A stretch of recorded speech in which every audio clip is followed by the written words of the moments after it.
5 राज्यों के चुनावी नतीजों ने टीवी चैनलों के एग्जिट पोल और उनके दावों पर पानी फेर दिया। छत्तीसगढ़ और राजस्थान को लेकर तो सभी एग्जिट पोल के दावे हवा से हवाई साबित हुए। पहली मर्तबा विधानसभा चुनाव में 10 से ज्यादा एजेंसियों ने चुनावी एग्जिट पोल तैयार किए थे। एग्जिट पोल विचार जानने की एक प्रक्रिया है जो वोटिंग के तुरंत बाद मतदाताओं से वोटिंग पैटर्न के बारे में पूछा जाता है। सर्वे एजेंसी इसी को आधार बनाकर मतगणना से पहले जीत हार का अनुमान लगाती है। हालांकि इसके आंकड़े हमेशा सवालों में घिरे रहते हैं। एग्जिट पोल के नतीजे गलत होने की वजह से कई एजेंसियां सोशल मीडिया पर खूब ट्रोल भी होती हैं। वोटिंग पैटर्न और मुद्दे जानने के लिए शुरू किए गए एग्जिट पोल अब सरकार बनाने और बिगाड़ने का आंकड़ा जारी करता है। हालांकि 2004 के बाद से बहुत कम ही ऐसे मौके आए जब एग्जिट पोल के नतीजे चुनाव परिणाम से मिलते जुलते रहे हों।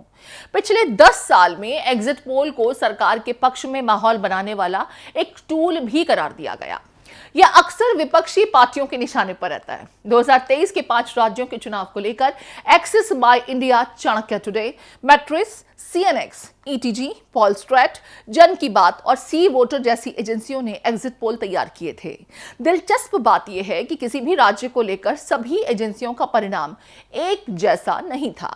छत्तीसगढ़ को लेकर सभी एग्जिट पोल एजेंसियों ने दावा किया कि यहां पर कांग्रेस की सरकार बनेगी, लेकिन चुनाव परिणाम ठीक इससे विपरीत आए। इसके अलावा कई राज्यों में एग्जिट पोल की रिपोर्ट में सीटों की संख्या को लेकर बहुत ही ज्यादा अंतर देखने को मिला। कुल मिलाकर कहा जाए तो हालिया चुनाव में एक भी एग्जिट पोल सच साबित नहीं हुआ। अधिकांश एग्जिट पोल के आंकड़े सच्चाई से कोसों दूर रहे। गलत साबित होने के बावजूद किसी भी एजेंसी की ओर से इसको लेकर कोई बयान जारी नहीं किया गया। इसके उलट कई एजेंसियों ने वो आंकड़े जारी कर दिए जो थोड़ा बहुत चुनाव परिणाम से मिलता जुलता था। भारत में पहली बार एग्जिट पोल का प्रकाशन साल 1980 में किया गया था।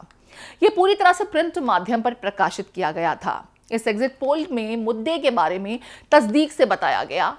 इस पोल में जाति, धर्म और आपातकाल को लेकर सवाल पूछे गए थे। मार्ग इंडिया टुडे के इस पोल में अधिकांश लोगों ने इंदिरा गांधी सरकार के फिर से आने की बात कही थी। 90% लोगों ने कहा था कि आपातकाल से वो प्रभावित नहीं हुए हैं। इसके बाद 1984 और 1989 में भी एग्जिट पोल किए गए। 1996 में पहली बार दूरदर्शन टीवी ने सीएसडीएस एजेंसी के साथ मिलकर एग्जिट पोल तैयार किया। सीएसडीएस के इस पोल में देश भर में 9,614 लोगों से राय शुमारी की गई। सर्वे में शामिल 28.5% लोगों ने कांग्रेस और 20.1% लोगों ने बीजेपी को वोट देने की बात कही थी। करीब 40% लोगों ने अन्य पार्टियों को वोट देने की बात भी कही। यह एग्जिट पोल पूरी तरह सच साबित हुआ था। निजी टीवी चैनलों के आने के बाद एग्जिट पोल का दबदबा बढ़ता चला गया। वर्तमान में 10 से ज्यादा एजेंसियों द्वारा एग्जिट पोल तैयार किया जाता है। बड़ा सवाल यही है कि आखिर टीवी चैनलों का एग्जिट पोल अक्सर गलत क्यों हो जाता है, या दूसरे शब्दों में कहा जाए तो एग्जिट पोल करने वाली एजेंसियां जनता की नब्ज ठीक ढंग से क्यों नहीं टटोल पाती। अंतर्राष्ट्रीय शोधकर्ताओं के मुताबिक एग्जिट पोल करने वाली एजेंसियों के पास वक्त बहुत ही कम रहता है। मतदान के तुरंत रिपोर्ट प्रकाशित करने की जल्दबाजी और गलत डेटा इकट्ठा करने की वजह से एग्जिट पोल फेल हो जाता है। एग्जिट पोल करने वालों की एक बड़ी परेशानी मतदाताओं से बात करने की भी होती है।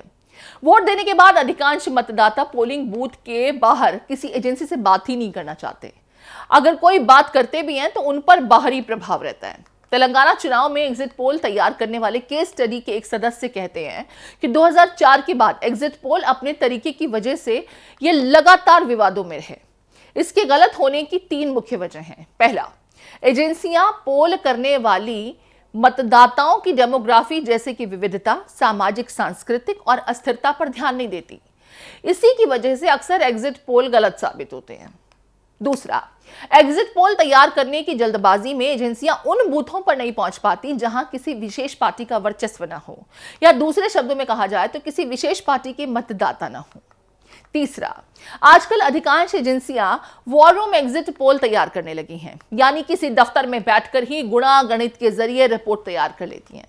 गुणा गणित से तैयार रिपोर्ट को क्रॉस चेक करने के लिए कुछ स्थानीय लोगों से बात कर लेते हैं और फिर उसे प्रकाशित कर देते हैं।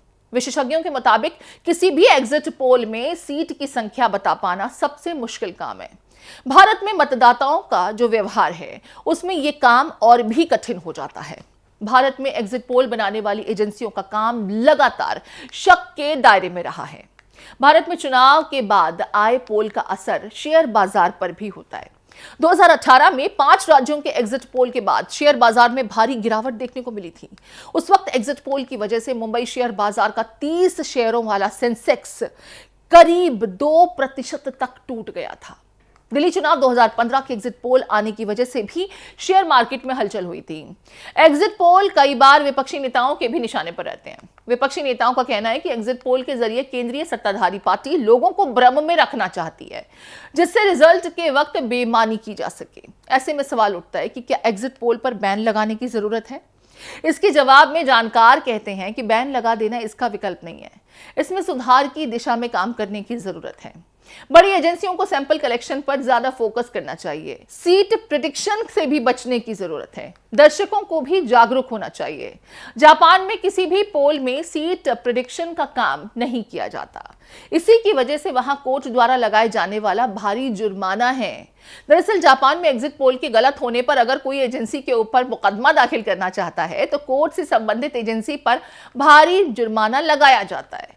इसी को देखते हुए वहां की एजेंसियों ने वोट प्रतिशत और मुद्दे पर ही एग्जिट पोल जारी करना शुरू किया।